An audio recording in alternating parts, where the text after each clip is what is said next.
Hi guys! Welcome to my YouTube channel! So today guys, ituturo ko pa sa inyo kung paano po maglagay ng funny sound effects sa inyong YouTube video, sa mga gagawin yung video, gamit po yung KineMaster.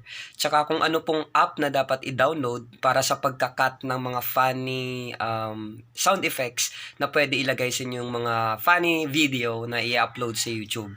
So bago po yan guys, please do like, subscribe, and share my channel para naman friend tayo, di ba?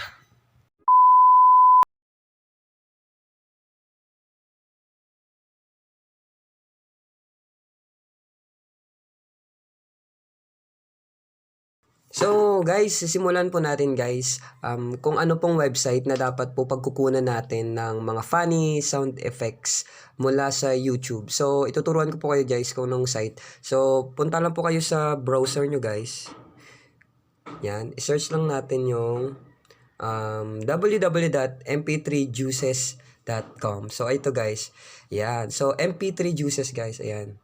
Ayan guys, tapos magsa-search kayo dyan guys kung ano yung mga kailangan yung i-download. So ito guys, yung website na to is YouTube MP3 converter. So ayan guys, so pili lang po kayo dyan guys.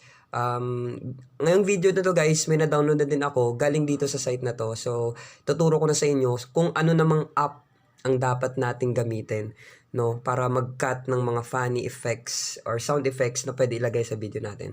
So, punta lang din kayo sa Play Store nyo guys. Hanapin nyo lang eto. Yan. Etong app na to guys is dito tayo nag-cut ng mga kailangan nating sound effects. So, pwede tayong mag-trim dito ng audio, pwede mag-merge, pwede din tayong mag-mix dito guys. Mag-tag, audio converter, my creation, record. Pwede din tayo mag-record dito. So, ang kailangan natin ngayon guys is stream audio. So, may mga na-download tayo ditong funny effects. Wait lang. Search lang natin yung funny effect na na-download ko galing dun kanina sa mp3juices.com. So, ito guys. Funny lap sound effects. Ayan guys. Yan. So, dito guys. Yan. So, dito guys, pwede kang mag-cut and trim. Yan. Off ko lang yung data ko kasi maraming advertisement eh. So, ayun guys. Pwede kang mag-trim dito. So, simulan na natin. Ayun. Malap trim. Ayan. So, kung yun yung gusto natin guys, simulan lang natin, ikakat natin gamit ito. Yan. Ito guys. Ito. Simulan mo dyan. Oh, no! Yan. For example, yung tawa. Tawa muna tayo. Dito.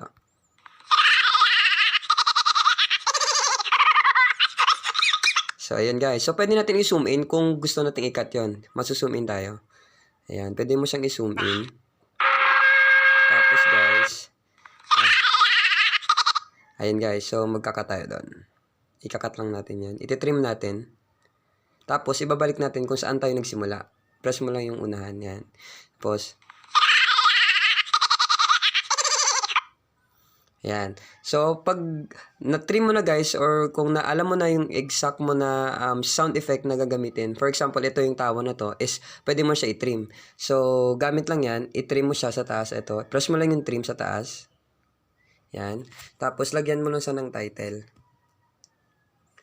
File name pala guys. So, ang file name natin, basta madali yun siya makita sa KineMaster mamaya. So, lagyan na muna natin ng number 1, 2, 3, 4, 5. Ayan. So, funny effects. Yan. Tawa. O, diba? Ayan. So, tapos i-save lang natin guys.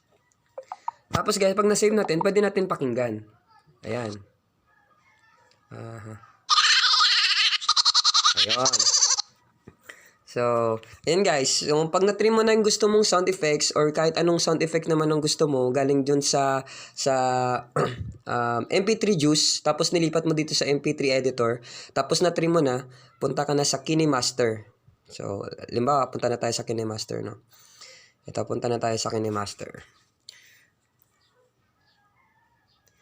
Ayan guys. So, pag pumunta tayo sa KineMaster, add tayo ng, gawa tayo ng video. Gawin na natin ng soundtrack. Gamitin natin yung soundtrack na na-edit, ay na-trim natin kanina.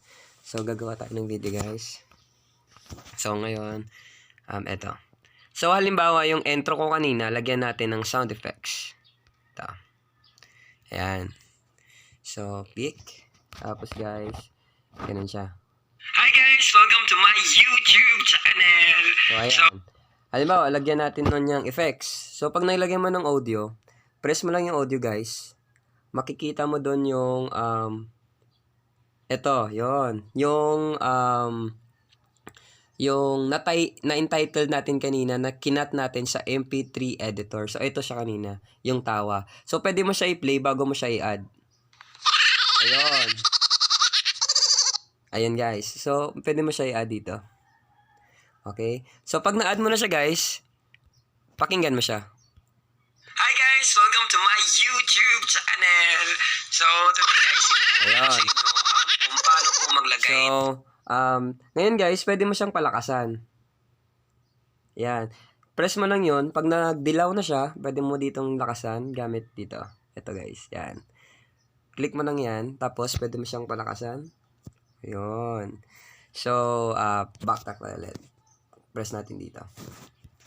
Hi guys! Welcome to my YouTube channel! So, today guys, Diba? Lumakas na siya guys. kung paano po maglagay ng funny sound effect. Ayan. So, thank you so much guys. Tara, may natutunan kayo. Pinaka-basic na yan sa akin. Pinaka-basic ko nang ginagawa sa KineMaster. Una nga, yung galing sa MP3 Juice, dito kanina, sa pinaka-browser natin. Dito tayo kumuha sa browser, mp3juice.com. Yan. Tapos guys, ida-download mo siya. Pag na-download mo guys, ito, click mo lang to, download. Yan, MP3. Download to MP3. Tapos, pag MP3 na yan guys, click mo yan yung green. Tapos, click mo lang to, ito. Tapos, dito yung makikita pag na-download na siya. So, tuloy-tuloy lang hanggang ma-download mo siya guys. Press mo lang yung yes, pwede mo siya, approval mo na pwede mo na siya i-download. Tapos, pag na-download mo na siya guys, makikita mo naman siya sa MP3, audio MP3 editor. So, i-trim mo siya dito kung anong gusto mong effect doon sa na-download mong music or yung funny effects na mada-download mo YouTube to MP3. So, tapos guys, punta ka ng KineMaster at yun yung tutorial ko kanina. So, sana may natutunan kayo. And please like, subscribe my YouTube channel. Salamat guys. And sa susunod, tuturuan ko din kayo ulit. Thank you.